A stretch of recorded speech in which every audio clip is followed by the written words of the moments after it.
Indonesia memiliki berbagai macam budaya. Dalam budaya tersebut, terdapat aturan atau hukum yang dianut oleh masyarakat adat tersebut. Salah satu masyarakat yang masih memakai hukum adatnya adalah masyarakat adat Batak Toba. Dalam kebudayaan masyarakat adat Batak Toba, terdapat sebuah aturan mengenai pembagian waris. Perspektif antropologi hukum dapat dipakai untuk memahami bagaimana pembagian waris dalam masyarakat adat Batak Toba dibandingkan dengan sistem waris hukum barat.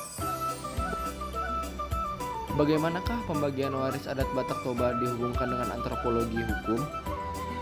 Dan konflik apa yang timbul dari pembagian waris tersebut? Lalu, bagaimanakah upaya penyelesaian konflik yang timbul dari permasalahan pembagian waris? Serta, masih relevankah pembagian waris adat Batak Toba di era saat ini? Mari kita simak video berikut.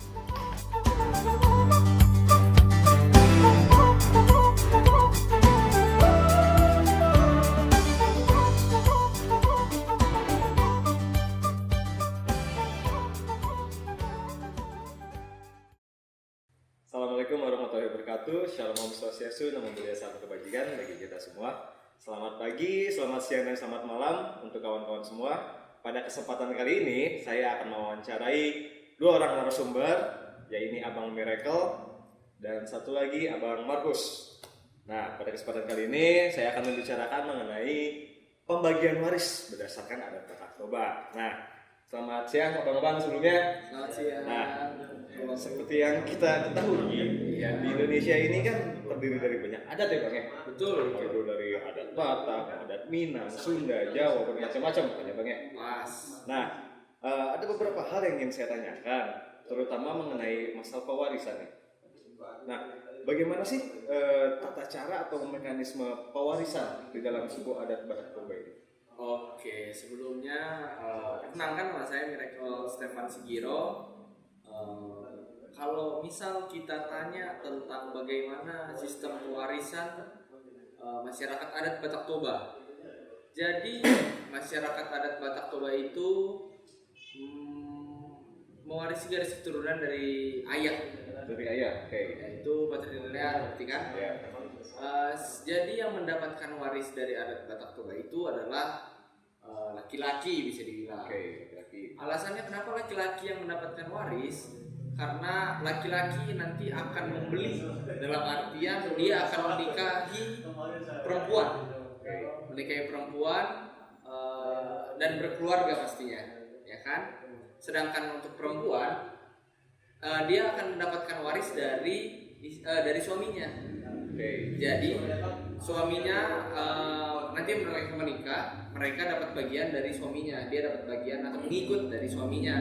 Sedangkan laki-laki dia harus mempunyai harta untuk, ibaratnya konotasi negatifnya lah, dia harus punya harta untuk bisa dibilang untuk berkeluarga nanti ke depan hari, esok dan lain-lainnya. Begitu.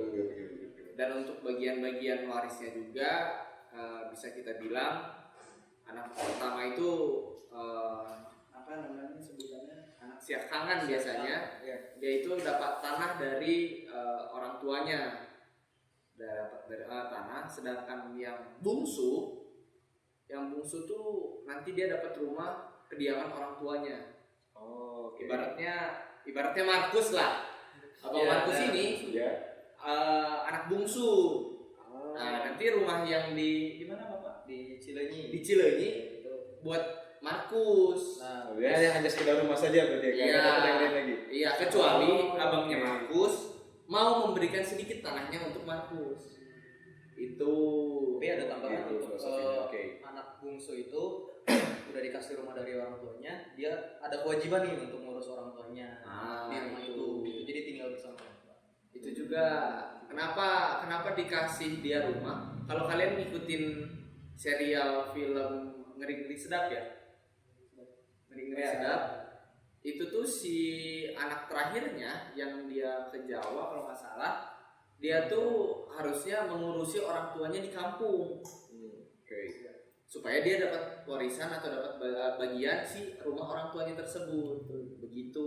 Jadi itu terlepas dari anak bungsunya mau laki-laki mau perempuan tetap Enggak. Only hanya laki-laki yang mendapatkan warisan. perempuan nggak sama sekali. Perempuan tidak ada sama sekali, kecuali dikecualikan ya kita lihat dari zaman sekarang saat ini ya mulai berpengaruh lah, apa ya bisa dibilang Modernisasi. iya bisa dibilang modernisasi. Masa sih kita gitu ibaratnya saya ke kakak saya atau ke saudara saya perempuan nggak saya kasih sedikit gitu, walaupun cuma sedikit lah ibaratnya, cuman kan itu sangat berarti gitu walaupun sedikit itu juga gitu Bapak. Oke, berarti filosofinya seperti itu ya. Nah, untuk hal-hal seperti itu karena ada perbedaan pembagian warisan nih Bang Bang, Ya. pernah nggak sih terjadi konflik atau masalah di antara anak-anaknya karena pembagian warisan seperti itu? Mungkin dari Mas Kus dulu. Kalau untuk konflik sering banget terjadi karena Sering banget. sering karena kan sejak dulu itu sistem pewarisan tanah itu kan turun temurun. Oke. Terus diaturnya dia dari pihak laki-lakinya kan. Jadi pihak laki-laki itu kan keras, sama-sama keras ya. Jadi kalau misalnya ada adiknya atau abangnya yang merasa tidak adil nih pembagiannya, itu akan ada sampai keributan bahkan saling bunuh gitu. Pernah ada ya? Iya ada. Sering terjadi di, apalagi kalau misalnya kita tarik ke kampung sana, ke Toba sana, ke Samosir sana, cuman karena tanah ibaratnya sedikit tapi bagiannya tidak adil tersebut, ya abangnya bisa dibunuh. Dalam artian abangnya dibunuh tuh supaya dia dapat warisannya. Dia dapat warisannya karena jadinya turun apa ya namanya ya? Jadi hibah. Iya, tidak langsung malah hibah lah melalui Oke. jadi ibaratnya dia naik pangkat, bisa dibilang dia naik pangkat jadi anak siapa. Iya betul. Iya, cuman kan bahkan bisa dibilang si waris ini tuh jadi hancur pembagiannya karena egosentriknya masing-masing. Apalagi laki-laki kan, laki-laki nggak mau dipandang rendah sama keluarga perempuannya. Gengsinya tinggi. Apalagi kita bisa bilang orang Batak keras lagi kan. Kalau misalnya dibilang, apalagi kalau pernah disampaikan inilah bagian tanahmu, nanti yang di bawah sana bagian tanah adikmu, ternyata abangnya ini memberikannya malah dikurangi sedikit, pasti ribut nanti. Wah, awalnya adu ngomong bla, oh enggak ini dulu. Tapi seiring berjalannya waktu sih makin ribut sih sih sekarang. karena ya kebutuhan. Oke. Karena kebutuhan itu. Oke. Banyak lah kalau misalnya kita bahas tentang konflik dari waris tuh, bahkan ada yang sekongkol ibaratnya perempuan sama laki-laki. Kayak teman saya pernah, bapaknya sekarang udah meninggal. Bapaknya ini anak pertama, anak keduanya ini cewek, anak ketiganya ini cowok, ya kan? Dan ada 7 kalau nggak salah mereka berkeluarga. Si kakak yang nomor 2 ini, yang perempuan ini bersekongkol sama abangnya, sama adiknya untuk membunuh si abang yang pertamanya inilah. Karena di adat Batak nanti yang mengatur warisan tersebut adalah anak laki-laki pertama. Dialah nanti yang membagikan kepada adik-adiknya. Dia setelah dia mengambil bagian dia nanti yang membagikan, inilah buatmu untuk nomor 2 ini, nomor 3 laki-laki nomor 4. Nah, orang 2 itu sekongkol untuk membunuh abangnya ini. Nanti yang nomor 3, yang laki-laki, 2 laki-laki itu nanti bagi hasil sama anak perempuan. Aduh. Nah, itu sempat kejadian kayak gitu. Kejadian dulu 2019, 2020, 2021 aku lupa. Cuman dia adalah temanku di gereja dan kebetulan dia ini seangkatan sama kakakku. Jadi kami sempat kenal dekat lah. Satu sekolah juga. Satu sekolah dulu di SMA. Dekat dia cerita. Duh, papa dibunuh. Ternyata se-crowded itu. Kebetulan kemarin yang kita mau undang menjadi narasumber, ya dia enggan untuk menceritakan itu karena traumatik dan dia bahkan hampir pengen untuk putus hubungan dari keluarga papahnya. Jadi juga Ya. Tapi itu pada akhirnya mereka nggak komunikasi sama nggak di penjara gitu, nggak melapor si anaknya. kurang bukti. Wah, berbukti. Waduh. Sampai segitu ya Nggak- masalahnya sih. nggak bisa killer gitu ya. nggak bisa kita bilang kalau misalnya kurang bukti. Nggak asik juga ya. Kalau misalnya kemarin sih sempat kutanya kenapa nggak coba diusut ke kepolisian. Aduh, nggak ada bukti konkret yang yang melihat kejadian itu satu. Terus takutnya si keluarga ini punya rekanan jadinya udah kuat si callingannya gitu. Jadi daripada ribet capek udahlah. Dan ya kita nggak ada yang tahu. Kalau Abang Markus punya pengalaman yang sama juga atau tahu pengalaman seperti Bang mereka ini? Kalau pengalaman sih nggak ada ya, cuman karena sering mantengin berita-berita di kampung, jadi kayak ada berita pembunuhan nih Wak. Bahkan bukan hanya tentang waris aja, ternyata memang suku Batak itu memang keras karena ada yang maling kemiri buat masak sampai dibunuh. Itu memang udah keras sih, memang udah dasarnya keras. Geng sih sebetulnya gak mau terlihat tidak memiliki, akhirnya segala cara pun dilakukan. Bahkan yang kadang ya itulah abang adik berantem, abang adik jadinya bunuh-bunuhan atau sampai sebegitunya gitu, nyawa jadi taruhan untuk waris tersebut. Makanya agak mengerikan ketika kita bahas waris di Batak Toba. Oke. Nah, kalau misalnya udah terjadi hal seperti itu sampai ada pembunuhan, adik kakak saling bertengkar gitu kan, biasanya cara penyelesaiannya tuh bagaimana sih kalau secara adatnya? Kalau misal secara adat seharusnya orang Batak itu punya satu prinsip namanya Dalihan Natolu. Apa itu Bang? Jadi Dalihan Natolu itu 3 prinsip atau 3 dasar hidup. 3 dasar hidup orang Batak. Satu namanya dia Somba Marhula-hula. Silakan translate Bapak. Somba Marhula-hula itu Somba Marhula-hula itu dia hormat ke tulang, ke paman dari ibu. Somba Marhula-hula, Manat Marboru itu teh kalau misal kita punya adik atau kakak perempuan, kita harus memperlakukan dia sebaik-baik mungkin. Jangan sampai kita satu darah tubuh. Kalau Marat mah kalau tubuh Elek Marboru itu. Elek Marboru, Marat Marboru. Oh iya, Elek Marboru, Manat Mardongan tubuh. Manat Mardongan tubuh ini kalau kita seliting atau gimana ya? Seangkatan atau enggak, sorry. Bukan.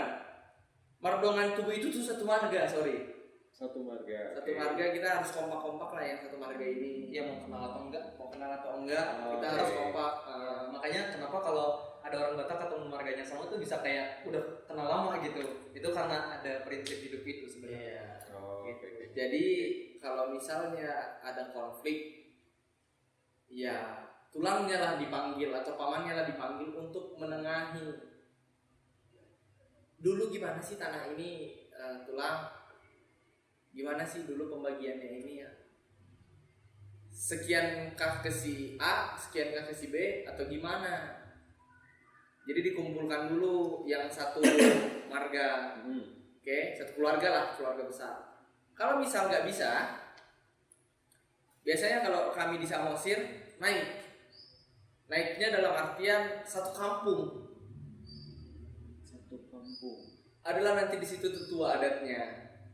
Oke. Dengan bisa kita bilang ada dilaksanakan dulu upacara adat, baru diobrolkan lah itu, makan dulu, diobrolkan lah itu bagaimanakah si tanah ini dulu, bagaimanakah kejadian-kejadiannya, bagaimana juga dulu orang tua dari si A mengerjakan si tanah ini, baru ditanyalah nanti.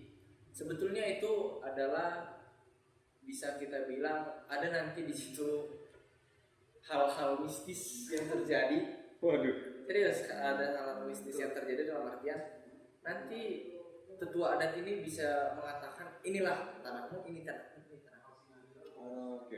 Berarti pada dasarnya jatuhnya musyawarah dulu ya? Mufakat dulu. Iya. Oh, Kalau di oke. Batak Seharusnya ya. marhatan. Seharusnya. Itu kalau tidak terjadi Iya. tadi. Harusnya. Oke. Cuman kan ribet bla bla bla dan lain-lain. Jadinya udahlah yuk. Jadinya 340 lah jadinya kan. Hubungan berencana. Masuklah dia kan. Ya gitulah. Oke. Nah, berarti gitu ya teman-temannya, sebegitu peliknya ternyata permasalahan waris di suku adat Batak Toba jika tidak diselesaikan dengan cara yang semestinya seperti itu. Nah, lalu ada pertanyaan nih, kira-kira kalau misalnya sekarang di saat ini apakah masih seperti itu terus dipakai bagian warisnya, mau itu masih di Bataknya atau misalnya sudah pindah ke kota lain gitu, apakah masih dibawa-bawa si hukumnya itu, Gini, si mungkin aturan kebiasaannya itu? mungkin kita bisa menarik dulu sejarahnya. Ada satu hal penting yang harus disyukuri masyarakat adat Batak. Salah satunya adalah datangnya seorang pemberita Injil atau apa sebutannya, Bung Markus, misionaris. Ada Injil datang ke masyarakat adat Batak, dikenalkanlah, oh ini loh hukum kasih, inilah berikanlah sedikit bagianmu ke adikmu. Itulah yang merubah stigma orang Batak untuk memberikan waris tersebut. Bahkan bisa kita bilang orang tua zaman sekarang mau kok untuk memberikan ke anak perempuannya. Karena apa? Ya karena karena adat Batak itu maju ke zaman sekarang diikuti dengan majunya Injil dalam artian mereka jadi punya agama lah, untuk ngesensor, untuk mewadahi gimana sih perilaku kita masyarakat adat Batak di lingkungan kita. Dan kalau misalnya masih ibaratnya Bung Rehan, semisal tadi musyawarah dan mufakat tersebut tidak tercapai, kalau kita di zaman sekarang mungkin kita bisa pakai KUH Perdata ya. Bisa jalur litigasi. Iya, jalur litigasi ada di pasal 830 sampai 832 KUH Perdata. Itu waris barat yang meninggal dan ada hubungan darah antara pewaris dan mewaris. Oke. Nah, aku juga penasaran nih. Kalau misalnya di hukum Batak atau hukum adat Toba ini, kira-kira ada nggak sih yang dikenal dengan yang namanya wasiat? Karena kan kalau ya sependek pengetahuan saya, kalau berdasarkan waris barat atau perdata itu kan ada ab instento sama ada testament dari wasiat. Nah, kira-kira ada nggak sih kalau di Batak menurut wasiat? Sebetulnya kayaknya ada. Soalnya dulu kan hukum itu belum berkembang sejauh sekarang. Iya. Oke. Jadi penatua-penatua pendahulu yang di tanah Batak itu mereka menuliskan surat untuk cucunya atau anaknya gitu. Jadi pembagiannya udah jelas gitu. Bahkan dulu kayaknya bukan di kertas ya, bukan? Dulu masih di daun lontar. Oh iya, daun lontar. Ya, di daun lontar. Kadang Oke, di iya. batu juga. Ada batu kayak gitu juga berarti. Masih Sampai sekarang masih ada? di kampung kami masih ada yang pakai kayak gitu. Oh enggak, maksud saya pernah dulu Oh, seperti pernah itu. dulu. Kalau sekarang Ah. kayaknya udah enggak deh. Udah terlalu, aduh udah jadi ini banget dong, tertinggal banget dong. Udah seperti dusun-dusun kampung saya. Aku nggak tahu, aku nggak pernah main di sana. Siapa Ya, tahu. nanti main-main lah Bu Reta. Boleh. Nah, Itu. Jadi sekarang mungkin udah bisa dibilang permasalahan seperti ini itu tuh tinggal hanya ego orang. Maksudnya tinggal individu. Untuk masyarakat sekarang, bahkan dari keluarga kami, dari orang mama, abang-abang mama tuh mau memberikan tanah tersebut untuk adik-adiknya dari perempuan. Oke. Itu kalau kami begitu mereka. Nah, satu pertanyaan lagi nih terakhir nih. Gimana tuh? Karena kan sekarang ya seperti yang disampaikan zaman sudah berkembang, tidak begitu seperti dulu lagi kan. Nah, apakah sekarang di sana atau mungkin di keluarga abang-abang sendiri masih patuh tok banget terhadap hukum adat Batak atau sudah mulai mengikuti ke hukum perdata Silakan Bung Mas. untuk hal-hal seperti itu?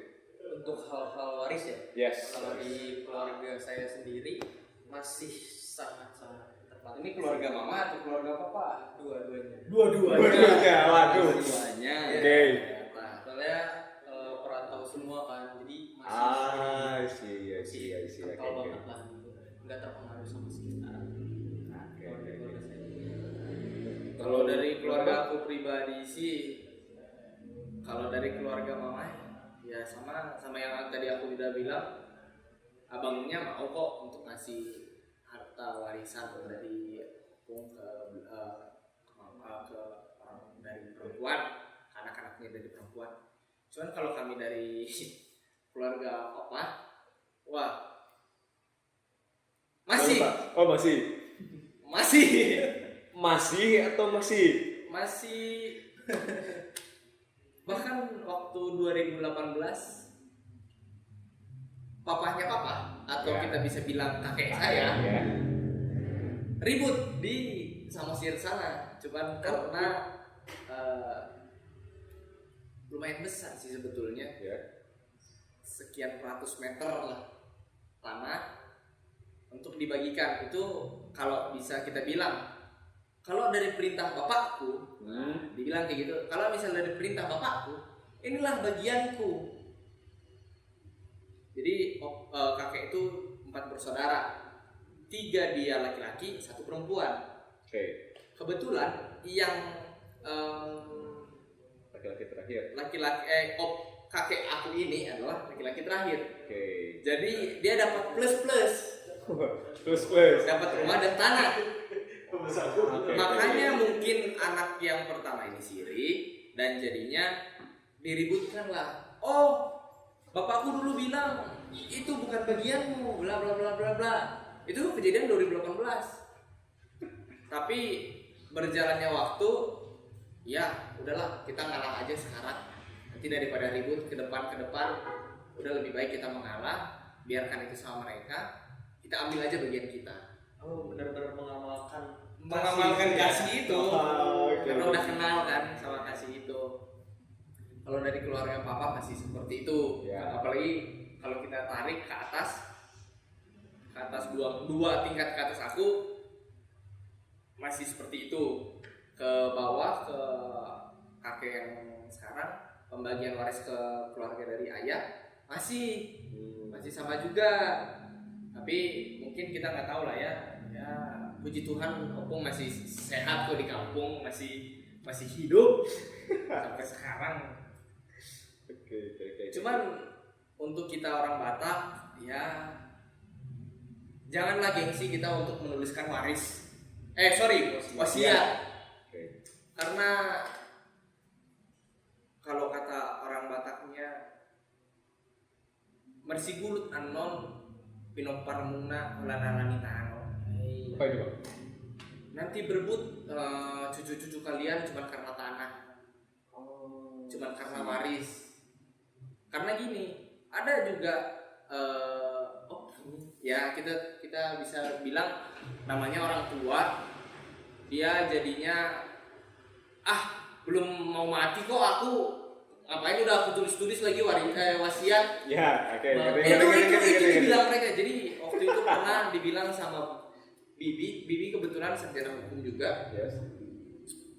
Bapak, tulislah wasiat untuk anak-anakmu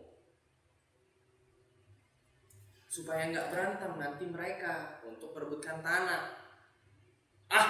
Belum mati aku, nanti masih bisa itu. Nggak cuma karena itunya orang itu misalnya berseteru, ibaratnya gitulah. Yeah. Nggak mungkin mereka berseteru karena saudara gitu. Terus dibilang sama Bibi, karena sekarang bapak masih ada. Kita nggak tahu besok ke depan hari kalau misalnya nanti amit-amit udah nggak ada, gimana nanti, kata Bibi. Dibilang sama Pung pakai bahasa Batak, pamalo-malohok kok. Apa yang bilang pamalo-malohoknya? Ibaratnya jadi sok pintar kamu. Iya, gitu-gitulah. Sok jago. Dibilangnya. Ya itulah maksud saya di sini karena saya sudah tahu cerita itu, saya merasa lucu karena wasiat itu kan supaya tidak ada pertentangan ya. Jadi sudah ada hukum, plek, dia tertulis gitu. Daripada nanti tidak tertulis, bacok-bacokan dan lain-lain, ya untuk kita orang Batak, dituliskan wasiatnya. Pergi kalian ke kantor notaris, tuliskan wasiat itu. Berarti Simpan di sana. Berarti ini dengan adanya kalian mungkin anak muda yang sudah makin berkembang lebih mengarah ke hukum barat dari mungkin ya. Karena Jadi lebih menyesuaikan kembali berarti ya. menyesuaikan kembali, mungkin nanti bisa kita tambah atau kita kurangi yang tidak baik, dan ya kita tambah yang baik dan kita kurangi yang tidak baiknya lah. Kita kurangi ego kita untuk cuman tanah gitu kan, sampai abang ade berantem kan terlalu pelik ya. Nggak mungkin lah kayak gitu terus gitu.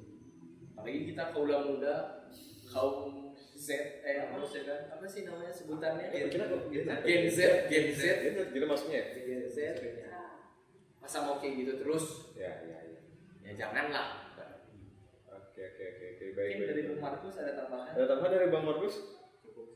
Udah cukup jelas yang disampaikan sama Bang Mirek kali ini. Oke, siap. Baik, begitu kawan-kawan, kesimpulan dari podcast hari ini, nyatanya pada saat ini memang masih ada budaya dari suku adat Batak Toba yang masih dilakukan, akan tetapi memang karena peliknya permasalahan yang mungkin akan muncul dari hukum adat tersebut, sehingga pada akhirnya mungkin akan lebih baik jika dari beberapa hukum tersebut dimasukkan hukum baratnya juga, agar tidak terjadi kembali perseteruan yang bahkan sampai merebut nyawa abang kakak ya. Betul. Seperti itu. Nah, jadi mungkin untuk kedepannya hukum perdata ini atau hukum barat ini akan mulai mempengaruhi, sehingga meminimalisir kemungkinan terjadinya permasalahan-permasalahan yang sama ya mungkin ya. Iya, bisa dibilang permasalahan dan konflik ya, mengurangi konflik yang ada lah ibaratnya. Jangan sampai seperti itu lagi. Oke, siap. Oke. Terima kasih banyak. Terima kasih banyak ya Bang ya. Terima kasih sudah hadir di podcast hari ini. Untuk kawan-kawan, terima kasih sudah menyaksikan. Silahkan mau di-share ke teman-teman kalian, atau mungkin ada yang ingin kalian tambahkan, sangat-sangat terbuka. Oke, sekian dan terima kasih. Assalamualaikum warahmatullahi wabarakatuh. Shalom, Om Santi Satrio. Horas.